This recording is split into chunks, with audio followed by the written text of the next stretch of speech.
Welcome into NFL's Every Game on the Board Betting Podcast Friday show with our first guest up, Robbie Veno. Rob, welcome in. How are you? I am good today, Drew. Happy Friday to you. Another huge weekend in front of us. Absolutely, Robbie. And we got top of the card here, 451, 452 Sunday action. Arizona Cardinals at the New York Giants. Looks like 50.5 being the total with the New York Football Giants laying 3 points at MetLife, Robbie. Yeah, I think the first thing right out of the gate, Drew, is the fact that you're going to have two very important pieces come back for these squads.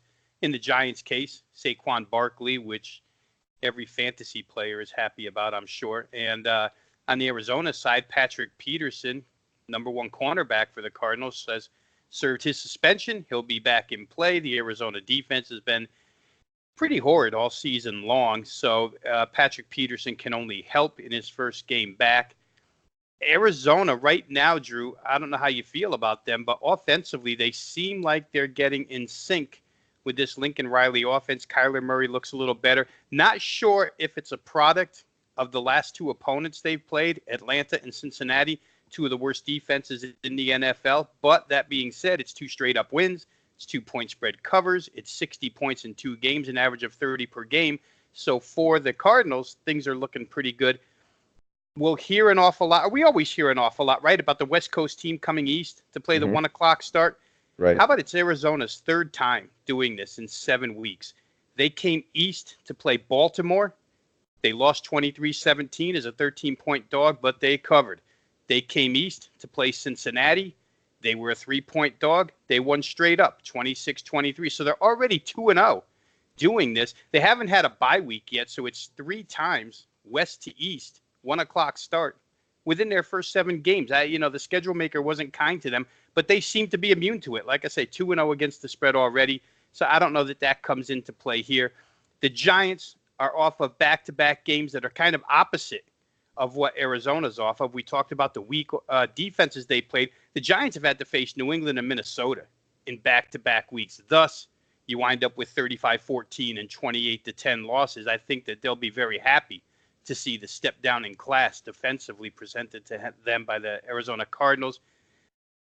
Keys here, Drew, and I think this is going to be a high-scoring game, but the keys have to be Arizona right now, number 1 in the NFL in tempo when you talk about plays per second. How much time does it take Arizona to run a play? They're number 1 in the NFL. They run a play every 24 seconds.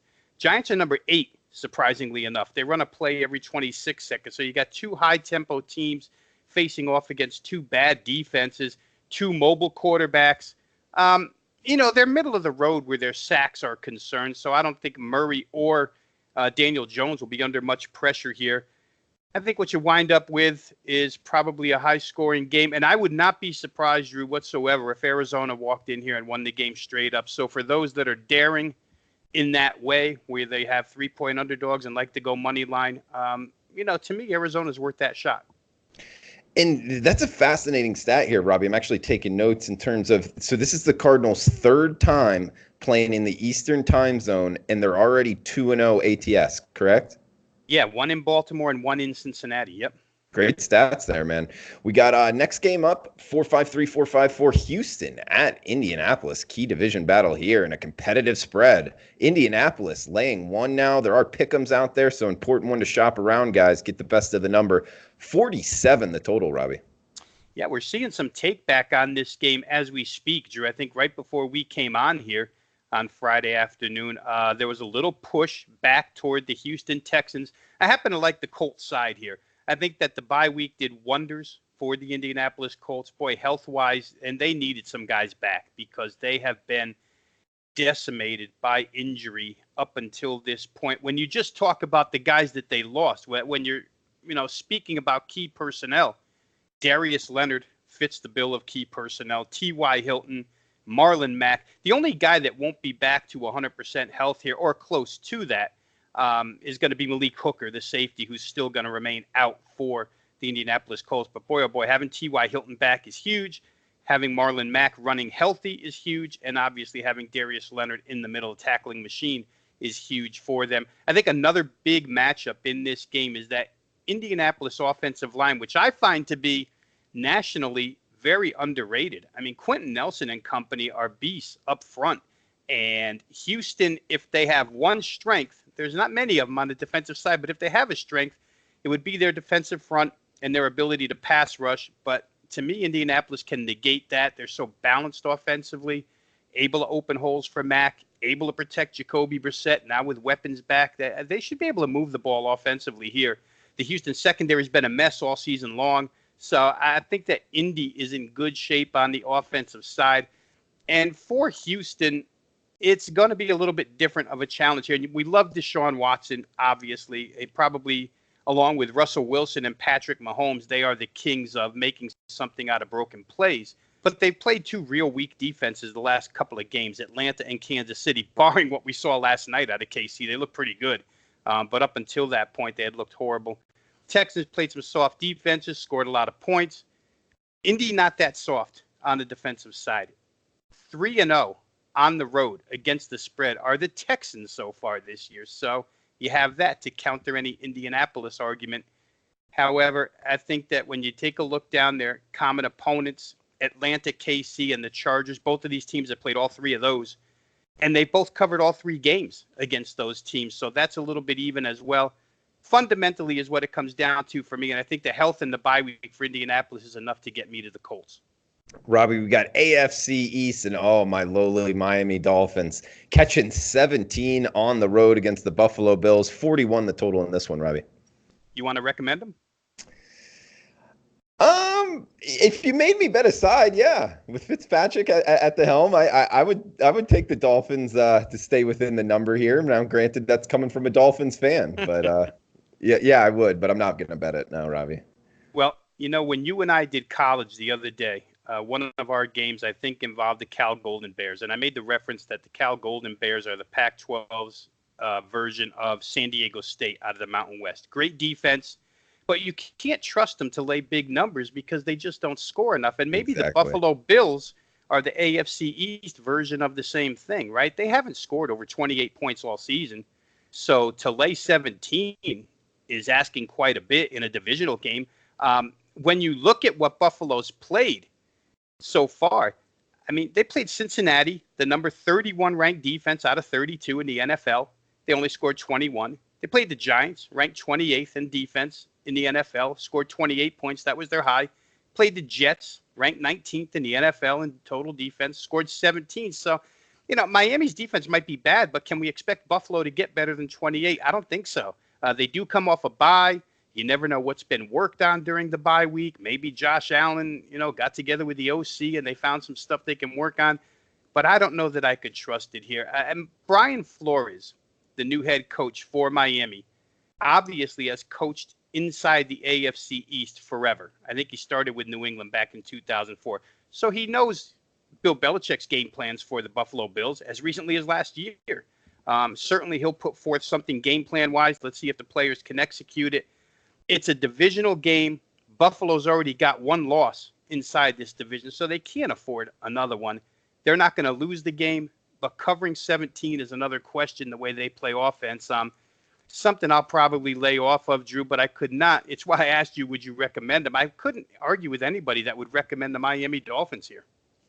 Good stuff, Robbie. We got Minnesota at Detroit up next. Looks like the Vikings now -2.5 on the road, 43.5 the total here, Robbie. And Detroit, short week after the Monday Nighter. Man, that was a tough one to take if you were a Detroit Lions fan on the Monday Nighter. Played a great game in Lambeau against the 5-1 Packers. Now having to come back at it at home against the Minnesota Vikings. Tough team here with Kirk Cousins. But how you feeling about Minnesota-Detroit?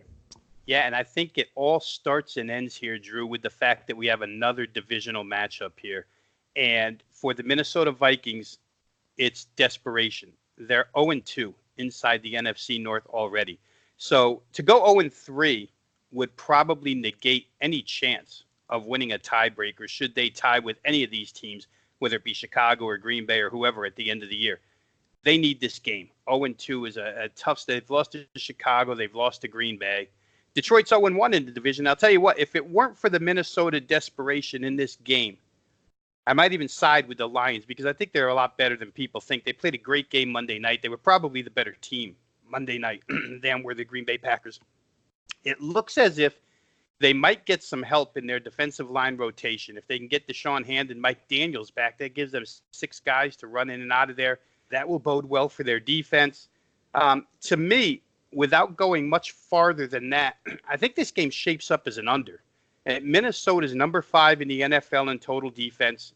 They're going to play hard, as I mentioned. It's a huge game for them. And the Lions have already faced, how about this list of quarterbacks? They faced Aaron Rodgers. They faced Patrick Mahomes. They faced Carson Wentz, Phillip Rivers, and Kyler Murray. It's a pretty good batch of quarterbacks that this defense has faced already. Kirk Cousins probably ranks 6th out of those 6 that I mentioned. So I think that, 43.5 to me, I could see people scraping by with a 23-20 final and a ticket on the under 43.5. Hook might be real important here, but I think under's the way to go. Yeah, important to get the best of the number, and you're right, the hook is important, and a lot of NFL betting, and he's Robbie Veno. Follow him on Twitter at Rob Veno Sports. Couple games left here on this segment that we'll get minty bets in the house. And Robbie, we were just talking about off camera. How long have you been with Sports Memo doing this podcast, Robbie? Since 1998, so that's 21 years. Wow, 21 years here. It originated as a radio show, the Las Vegas Sports Line, a morning sports radio show. Okay, and through technology, we've kind of transformed it here into a podcast, and now in video, actually, just the second week doing that. So, man, that's good stuff. Good history there, Robbie. And to your knowledge, it would be the first woman voice on the podcast, correct? Absolutely, Drew. I cannot recall a female being on the podcast ever before, so this will be a little bit groundbreaking today. Well, Robbie's the first one up, and we'll have Minty up second. And Robbie's been good, 5% college football blue chip totals, 13-6 last year, since last year, excuse me. So that's 68%, and that's 137-87 over the longer term. That's 61% since 2007. He's got one up right now at sportsmemo.com. He's actually got a bunch of plays and putting up the NFL right after the podcast. So check it out at sportsmemo.com. And guys, for this podcast, we have the coupon code NFL9. That's NFL and the number 9, no spaces in there needed. And you can get every play on the board for only $1. So huge discounts out there if you're looking to buy single plays here from sportsmemo.com. We got 2 games left, Robbie. Oakland, Green Bay. Looks like the Packers minus 4.5 at Lambeau. 46.5 the total, Robbie. Yeah, and Green Bay's off the same short work week that Detroit is. But boy, Green Bay in the wide receiving core, Drew, what an injured mess they are. Devontae Adams is now listed as out for this game once again. We had an injury to Geronimo Allison Monday night, has not cleared concussion protocol, likely out for this game as well.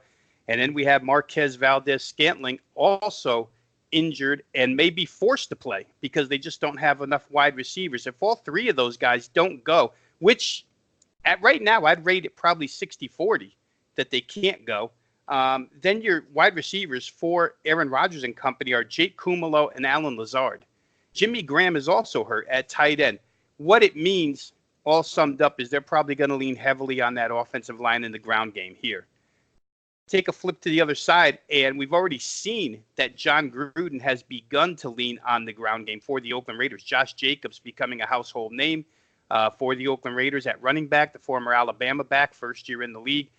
2 teams that are going to run the football.